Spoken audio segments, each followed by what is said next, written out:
চলো আজকে আমরা ম্যাজিক পদ্ধতিতে শক্তির নিত্যতা সূত্রের অঙ্কগুলো করে ফেলি। তা শক্তির নিত্যতা সূত্রের অঙ্ক করতে হলে আমার যে কোনো বিন্দুতে মোট শক্তি বের করা লাগবে। তাহলে যে কোনো বিন্দুতে, ধরো এ বিন্দুতে, হ্যাঁ, মোট শক্তি কী বলো তো? ওই বস্তুর বিভব শক্তি আর গতিশক্তি যোগ করে ফেলবো। মোট শক্তি বের করার সিস্টেম আর কিচ্ছু না, যে কোনো বিন্দুতে যদি মোট শক্তি বের করতে বলে ওই বিন্দুতে বস্তুর বিভব শক্তি আর গতিশক্তি যোগ করে দাও, হয়ে যাবে কাজ শেষ। আর একটু রিভাইজ দিয়ে দিই তোমাদের, গতির সূত্রগুলো মনে আছে? নিক্ষিপ্ত বস্তুর ক্ষেত্রে কি মাইনাস হবে, মনে আছে তো? V equal to u minus g t, s equal to u t minus half g t square, v square equal to you square minus twice A s, minus হবে, তাই না? আর পন্ত বস্তুর ক্ষেত্রে কী হবে? V equal to u plus g t, s equal to u t plus half g t square, v square equal to you square plus twice s, plus হবে, তাই তো?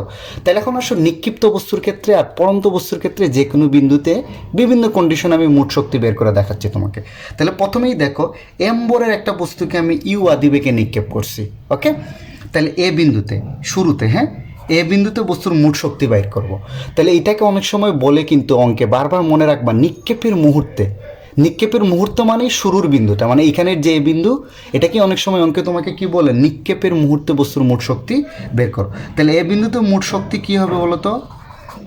ডাইরেক্ট করবা তোমরা আমার সিস্টেমে, বিভব শক্তি প্লাস কি গতিশক্তি। তাহলে বিভব শক্তির মান আমরা কি জানি? এম জি এইচ, প্লাস গতিশক্তির মান কি জানি আমরা? হাফ এম বি স্কোয়ার, তাই না? তাহলে তোমরা এ বিন্দুতে চিন্তা করো, এ বিন্দু শুরু না? শুরুর মুহূর্তে, একদম শুরুতে না? শুরুতে কি বস্তু ভূমি থেকে কোনো উচ্চতায় আছে? বিভব শক্তির কনসেপ্ট মনে আছে তো? এইচটা হলো কি, ভূমি থেকে বস্তু কত উপরে আছে। তাহলে দেখো এ বিন্দুতে এইচ জিরো না, তাহলে তোমরা ডিরেক্ট বসায় দিবা, plus half M B square সমান সমান কত আসবে? Half M B square. তাহলে এই বিন্দুতে এই বি মানেই কিন্তু এটা আদিবেগ, তাই না? এটাকে আমরা কত লিখতে পারি? Half m u square. তাহলে এখানে মানটা বসায় দিলে তোমার আনসার চলে আসবে। তাহলে এই বিন্দুতে মোট শক্তি আমরা পেয়ে যাব। একটা জিনিস মনে রাখবা, নিক্ষেপের মুহূর্তে বস্তুর মোট শক্তি কি? আসলে তার গতিশক্তির সমানই হবে, কারণ নিক্ষেপের মুহূর্তে বস্তু ভূমিতে কি কোনো উপরে থাকে না, তাই তার বিভব শক্তি জিরো, ওকে? আর নিক্ষেপের মুহূর্তে কিন্তু বস্তুর আদিবেগ অবশ্যই দেয়া থাকবে। তাহলে ডিরেক্ট এটা বের করে ফেলবা, ওকে? এখন আসো তোমরা সি বিন্দুতে। তো সি বিন্দুতে বস্তুর মোট শক্তি কি হবে? একইভাবে বিভব শক্তি প্লাস কি বলতো? গতিশক্তি, তাই না? তাহলে বিভব শক্তির সূত্র আগে বসায় দাও, m G H plus half M B square. এখন একটা জিনিস বুঝো তোমরা, এই বস্তুটাকে আমরা কি করছি? ইউ আদিবেগে নিক্ষেপ করছি। বস্তু কিন্তু এই সি বিন্দুটাকে আমরা বলতেছি সর্বোচ্চ উচ্চতা। একটা জিনিস মনে রাখবা, সর্বোচ্চ উচ্চতা। তাহলে আমরা জানি কি সর্বোচ্চ উচ্চতা, বা বস্তুকে যদি ভূমি থেকে এই উচ্চতায় তুলে রাখি, হ্যাঁ, এইখানের সি বিন্দু আর এইখানের সি বিন্দু একই, বস্তুটাকে সর্বোচ্চ উচ্চতায় নিছি। তাহলে সর্বোচ্চ উচ্চতায় বস্তুর শেষ বেগ কত বলো তো? জিরো না? তাহলে এইখানে তার গতিশক্তিটা জিরো হবে, কারণ সর্বোচ্চ উচ্চতায় বা বস্তুকে একটা নির্দিষ্ট উচ্চতায় রাখলে তার শেষ বেগ কত হয়? জিরো। তাহলে এখানে বস্তুর গতি মানে মোট শক্তিটা হবে কার সমান? বিভব শক্তির সমান। তাহলে সি বিন্দুতে মোট শক্তি হবে কত সমান বলো তো? M G H. তাহলে আমরা দেখো সি বিন্দুতে মোট শক্তি পেয়ে যাব। আর এই এইচটা কী হবে বলো তো? এই এ থেকে সি এর উচ্চতা, এই যে উচ্চতাটা, এটা তোমার নর্মালি দেয়া থাকবে। এখন আসো, এখন যদি মাঝামাঝি বলে, তাই না? এ আর সি এর মাঝে কোনো বিন্দুতে করতে, মানে মোট শক্তি বের করতে বলে, তাহলে এ আর সি এর মাঝে কোনো বিন্দুতে আমরা মোট শক্তি বের করতেছি। ধরো এখানে ধরলাম বি বিন্দুতে। তাহলে বি বিন্দুতে মোট শক্তি আগের মতোই, তোমরা জাস্ট কী করো? বিভব শক্তি আর গতিশক্তি যোগ করে ফেলো। বেসিক কনসেপ্ট একই, তাই না? এই বিভব শক্তির সূত্র আমরা কি জানি? এম জি এইচ, প্লাস গতিশক্তির সূত্র কি জানি? Half M B square. তাহলে দেখো এটাকে একটু এলাবোরেট করি, এম জি এইচকে এম জি এইচই রাখছি, plus half M B square. এই বি স্কোয়ারের সূত্রটা তোমরা ডিরেক্ট, এই যে দেখো এখানে নিক্ষিপ্ত বস্তুর ক্ষেত্রে এটা বসাইছিলাম না? V square equal to you square minus twice A S, twice A S বা টুয়াইস জি এইচ, একই কথা, ডিরেক্ট লিখে ফেলবা, টুয়াইস জি এইচ। তাহলে বি স্কোয়ারের সূত্র আমরা ডিরেক্ট অ্যাপ্লাই করছি, U square minus twice G H. আর এই এইচটা কি এখানে বলো? নিক্ষিপ্ত বস্তুর ক্ষেত্রে দুইটাই সমান, এই যে এই এইচটা, অর্থাৎ বস্তু ভূমি থেকে কত উপরে আছে, বি বিন্দুর উচ্চতা, দুইটাই সমান, তাই না? তো এখানে তো মান সব দেওয়া থাকবে, এই এইচটা জানা লাগবে, এই এইচটা জানা থাকলে তোমরা ইজিলি বি বিন্দুর মোট শক্তিটা বের করে ফেলবা। সিম্পল ডাইরেক্ট সূত্র অ্যাপ্লাই করবে, এম জি এইচ, এই বি স্কোয়ারের সূত্র U square minus twice G H. আর নিক্ষিপ্ত বস্তুর ক্ষেত্রে মনে রাখবা দুইটাই সমান, এই বিভব শক্তির মানে উচ্চতা দুই ক্ষেত্রেই সমান, মানে উচ্চতার অতিক্রান্ত দূরত্ব দুইটাই সমান, এইচ। এটা গেল নাম। তাইলে দেখো শুরুর বিন্দুর বিভব শক্তি মোট শক্তি বের করতে পারবো, সর্বোচ্চ উচ্চতার মোট শক্তি বের করতে পারবো, আর মাঝখানের যে কোনো বিন্দু। আর এই বি বিন্দুটা অনেক সময় টাইম দিয়ে বলতে পারে যে 2 সেকেন্ড পরে, 3 সেকেন্ড পরে, 4 সেকেন্ড পরে বস্তুর মোট শক্তি সমান কিনা দেখাও। তাইলে এখানে একটা জিনিস দেখবো, আমার তো সূত্র এইটাই, সবসময় মনে রাখবো আমার সূত্রটা কি, এই সূত্র ডাইরেক্ট। ওকে, যদি শুরুতে আর শেষে বলে তাহলে একটা একটা পার্ট থাকবে, আর এইখানে যদি বলে তাহলে এইটা দুইটাই থাকবে, বিভব শক্তি আর কি গতিশক্তি। তাইলে এখন একটা জিনিস চিন্তা করো যে যদি 2 সেকেন্ড পরে বলে, টাইম দিয়া বলে তোমাকে 2 সেকেন্ড পরে বাইর করতে বলে, হ্যাঁ, তাহলে তুমি এই স্টেপ বের করে নিবা, আর কিচ্ছু না। এই সূত্র দ্বারা, কোন সূত্র দ্বারা দেখো, আমি সূত্র লিখে দিচ্ছি, h equal to u t minus half g t square. তোমাকে যদি সময় দিয়া বলে এত সেকেন্ড পরে বস্তুর মোট শক্তি বের করো, তাই না, তাইলে h equal to u t minus half g t square, এই সূত্র দ্বারা এই এইচের মানটা বের করে তারপরে এখানে বসায় দিবা। একদম কনসেপ্ট একটাই রাখো, খাতায় লিখে এইটাই মুখস্থ করো। আর যদি সময় দেওয়া থাকে তাহলে এইচটা বের করে এখানে বসায় দিবা, অন্য কোনো ধান্দা করার দরকার নেই। এখানে হচ্ছে এক সিস্টেমে তোমার তাইলে নিক্ষিপ্ত বস্তুর নিত্যটা টাইপের অঙ্ক সব হয়ে যাবে। এখনও সব পড়ন্ত বস্তুর ক্ষেত্রে, তো পড়ন্ত বস্তু মানে কি, উপর থেকে ফালাচ্ছি, তাই না, এটা আমরা সবাই জানি, তাই না। শুরুতে তার আদিবেগ কত থাকবে, যেহেতু উপর থেকে ফালাচ্ছি 0। তাহলে সি বিন্দুতে একটু আগেই বলছে সর্বোচ্চ উচ্চতায় সি বিন্দুতে বস্তুর মোট শক্তি কত, ইপি প্লাস ইকে। তাহলে ইপি মানে কত, mgh plus half M B square. তাহলে এইটা হবে এমজিএইচ, কারণ এটার মান কত আসবে 0। একটু আগেই বলছি সর্বোচ্চ উচ্চতায় দেখো বস্তু স্থির না, আদিবেগ 0, তাই তার গতিশক্তি 0। এখন অবশ্য এ বিন্দুতে, এখন যদি তোমাকে এ বিন্দুতে বের করতে বলে সেম কনসেপ্ট, এ বিন্দুতে মোট শক্তি হবে ইপি প্লাস ইকে সমান সমান হবে MGH plus half M B square. এ বিন্দু দেখো তো ঠিক ভূমির একটু উপরেই না, মানে পড়ে যাচ্ছে বাপ। তাহলে এটার এইচ 0 অর্থাৎ বিভব শক্তি 0, তাহলে থাকবে হাফ এম বি স্কয়ার সমান সমান কত থাকবে, হাফ এম বি স্কয়ার। এইখানে কিন্তু দেখো এটা নিক্ষিপ্ত বস্তুর সাথে এটা একটা ডিফারেন্স কি, এখানে কিন্তু শুরুর বেগটা দেয়া আছে, তাই না, আর এখানে কিন্তু শেষের বেগটা কিন্তু দেয়া নাই। তাহলে এটাকে তোমার এই সূত্র দ্বারা বের করে নিতে হবে, half m u square plus, এই যে দেখো পড়ন্ত বস্তুর ক্ষেত্রে প্লাস টুয়াইস জি এস। এখানে আমি এস দিলাম কেন, তুমি পড়ন্ত বস্তুর ক্ষেত্রে একটা জিনিস মনে রাখবা, এইচ আর এস কিন্তু আলাদা। এস যেখানে দেখবা সেটা দেখবা বস্তুর অতিক্রান্ত দূরত্ব, এসটা মানে কি আমরা স্মরণ বুঝি না, অতিক্রান্ত দূরত্ব। আর এইচ দিয়ে কি বুঝি, উচ্চতা। এই বিভব শক্তিতে তুমি এইচ ইউজ করবা পড়ন্ত বস্তুর ক্ষেত্রে শুধুমাত্র, আর গতিশক্তির ক্ষেত্রে কি ইউজ করবা, এস। তাইলে বুঝতে হবে এস মানে কি, স্মরণ। তাহলে দেখো বস্তু এ বিন্দুতে আসার আগে এই সি থেকে এতে আসছে না, স্মরণটা হবে এই পুরোটা, এই পুরো দূরত্বটা অতিক্রম করে আসছে। এখানে কিন্তু এস আর এইচ আলাদা, উল্টো হবে, নিচের থেকে উপরেরটা হবে এইচ আর যতটুক পড়ছে সেটা হবে এস। একদম চিত্র এঁকে ভালোভাবে চিন্তা করো তাইলে বুঝতে পারবা। তাহলে এটা পাইলাম এ বিন্দুতে। এখন যদি তোমাকে বি বিন্দুতে বলে ভাই পি প্লাস ইকে, ইপি এর মান কত এমজিএইচ, ইকের মান কত হাফ এম বি স্কয়ার, আগের মতোই। তাহলে এটাকে আরেকটু এলাবোরেট করি, এমজিএইচ প্লাস হাফ এম, এই বি স্কোয়ারের জায়গায় আমরা কত লিখবো, এ বিন্দুতে যে এরকম করছে সেম সিস্টেম, পড়ন্ত বস্তুর ক্ষেত্রে u square plus twice g s, তাই না। এখানে একটা জিনিস মনে রাখবা, এই এইচটা হলো এই ভূমি থেকে বি বিন্দুর উচ্চতা, আর যেহেতু পড়ন্ত বস্তু অতিক্রান্ত দূরত্ব কিন্তু এটা, এই এস এর মান হবে এই অংশটা। দেখো এই সিস্টেম অ্যাপ্লাই করো, যে কোনো সূত্র পারবা। দেখো এটা একটা পড়ন্ত বস্তুর অঙ্ক, তাই না, বলছে বি আর সি বিন্দুতে মোট শক্তি বের করতে। ওকে, তাহলে দেখো এই বি বিন্দু থেকে 40 কেজি ভরের একটা বস্তুকে পড়তে দিছি। তাহলে আগে আমি বি বিন্দুতে মোট শক্তি বাইর করি। বি বিন্দুতে মোট শক্তি আমি ধরে নিলাম ই সমান হবে ইপি প্লাস কত ইকে। তাহলে আমার আগের সূত্র, আমি আগে সূত্র লিখে ফেলবো, এমজিএস প্লাস কত হাফ এম বি স্কোয়ার। তাহলে বি বিন্দুতে আগেই বলছিলাম বস্তুর গতিশক্তি কত হবে 0, যেহেতু পড়ন্ত বস্তু শুরুতে তার আদিবেগটা 0, তাই তার গতিশক্তি কত হবে 0। আর দেখো এম এর মান দেওয়া আছে কত 40 ইন্টু কত 9.8। আর বি বিন্দু মানে ভূমি থেকে কত উচ্চতায় আছে দেখো তো 50 মিটার না, তাহলে এখানে এইচ এর মান কত 50। হিসাব করে দেখবা যত জুল আসবে এটাই হলো বি বিন্দুর মোট শক্তি।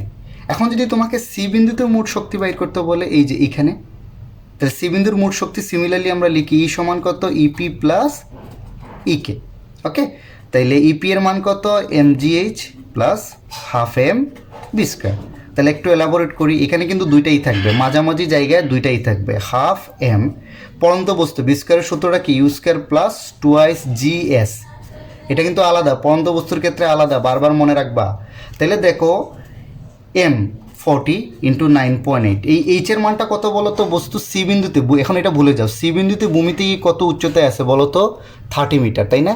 এইচ মানে উচ্চতা, যে বিন্দুরই বাইর করে এইচ মানে উচ্চতা, তাহলে এইচটা কত হবে বলো তো 30 প্লাস হাফ এম এর মান 40। আদিবেগটা কত? বস্তু বি থেকে সিতে আসছে না, বস্তু আদিবেগটা কত? 0, তাই না? 2 × 9.8। এখানে এস এর মানটা কত বলো তো? বস্তু বি থেকে সিতে আসছে না, এই এসটা হলো অতিক্রান্ত দূরত্ব। এসটা কত দেখো তো? টোটালটা 50 ছিল আর এটা হলো 30, তাহলে এই অংশের মান কত হবে? 50 - 30 মানে 20। দেখো 20। এখন তোমরা এক লাইনে ক্যালকুলেশন করেই দেখো তোমার আনসারটা বের করে ফেলতে পারবা কত জুল।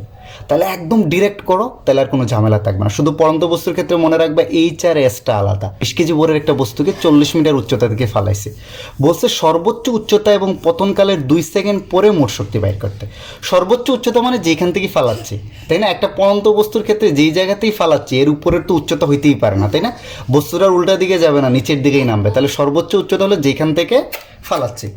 তাহলে সর্বোচ্চ উচ্চতায় মোট শক্তি কী হবে? বিভব শক্তি প্লাস গতিশক্তির যোগফল। আগের মতোই বিভব শক্তি মানে mgh, গতিশক্তি মানে হাফ এম বি স্কয়ার। তাহলে সর্বোচ্চ উচ্চতায় আগেই বলছি বস্তুর গতিশক্তি কত হবে? 0। শুরুতে তার আদিবেগটা 0, তাই না? তাহলে গতিশক্তি কত হবে? এখানে বস্তুর ভর কত দেখো? 20 × 9.8 × h হলো দেখো দেয়া আছে না 40। দেখো কত সহজে বের করে ফেলতে পারো। এত জুল হলো তোমার আনসার। তাহলে পতনের 2 সেকেন্ড পরে মোট শক্তি বের করতে বলছে। ধরলাম পতনের 2 সেকেন্ড পরে বস্তু এই জায়গায় আসবে, তাহলে 2 সেকেন্ড পরে মোট শক্তি কত হবে বলো তো? ই সমান বিভব শক্তি প্লাস গতিশক্তি। ধুমধুমায় আমি সূত্র লিখে ফেলতেছি, mgh প্লাস কত? Half M B square. যেহেতু মাঝামাঝি আছে দুইটা জিনিসই থাকবে, mgh প্লাস হাফ এম। পরন্ত বস্তু সূত্র কত হবে? U square plus 2 g s, কিন্তু মাথায় রাখবা এখানে এইচ লাগবে আর এস লাগবে। এইচটা কি বলো তো? এই জায়গাটা না, আর এসটা কি এটা না, তাই তো? এখানে এইচ আর এস এর মান কিন্তু কি নাই? দেয়া নাই। তাইলে এইচ বাই এস যে কোনো একটা বের করলেই হবে, 40 থেকে বিয়োগ করলে অপরটা পেয়ে যাব। তো পরন্ত বস্তুর ক্ষেত্রে মনে রাখবা সবসময় আমরা কি বস্তু দেখো এইখান থেকে 2 সেকেন্ড পরে এখানে আসছে না, তো বের হবে কিন্তু অতিক্রান্ত দূরত্ব এস। পরন্ত বস্তুর ক্ষেত্রে মাথায় রাখবা। নিক্ষিপ্ত বস্তুর ক্ষেত্রে তো দুইটাই সমান, এইচ আর এস, তো চিন্তা করার দরকার নেই। তাহলে পরন্ত বস্তুর সূত্রটা কি? এস ইকুয়াল টু এটা বের করে ফেলবা, ইউটি প্লাস কত? Half g t square. পরন্ত বস্তু প্লাস, তাহলে শুরুতে আদিবেগ 0 মানে 0 প্লাস হাফ ইন্টু কত? 9.8 ইন্টু কত সেকেন্ড পরে? সময় বলে দিছে 2 সেকেন্ড পরে, মানে 2 স্কোয়ার মানে 4। তাহলে দেখো এটা আসবে 19.6 মিটার। তাহলে এই এস এর মান আসবে 19.6 মিটার। তো 40 থেকে যদি এটা বিয়োগ করে দাও, তাহলে এই এইচ এর মান তুমি পেয়ে যাবা 21.4 মিটার, তাই না? তো এখন দেখো এইচ জানো আর এস জানো, এই পুরো ক্যালকুলেশনটা তুমি করে ফেলতে পারবা। তাহলে এই অঙ্কগুলো তোমরা আমার সিস্টেমে করবা, একদম সোজা ডিরেক্ট বসায় দেবে mgh plus half M B square, mgh half m u square plus 2gs। শুধু একটা জিনিস মনে রাখবা, পরন্ত বস্তুর ক্ষেত্রে এইচ আর এসটা আলাদা, কিন্তু ভাই নিক্ষিপ্ত বস্তুর ক্ষেত্রে কিন্তু দুইটা সমান, দুইটাই এইচ হবে, হ্যাঁ? আর পরন্ত বস্তুর ক্ষেত্রে যে দুই সময় দেয়া থাকলে যদি উচ্চতাটা বা দূরত্ব না দেয়া থাকে, হ্যাঁ, তাইলে এস বের হবে কিন্তু, কারণ এই যে দেখো অতিক্রান্ত দূরত্ব বের হয়। গতির সূত্র এটা কি? অতিক্রান্ত দূরত্ব না? S equal to u t plus half g t square দিয়ে এসটা বের করবা, এই সূত্রে বসায় দিবা। এক সিস্টেমে সব অঙ্ক শেষ, এটাই মনে রাখো, হ্যাঁ? 49 মিটার পার সেকেন্ড আদিবেগে একটা বস্তুকে উপরে নিক্ষেপ করছে, বলছে এ আর সি বিন্দুতে।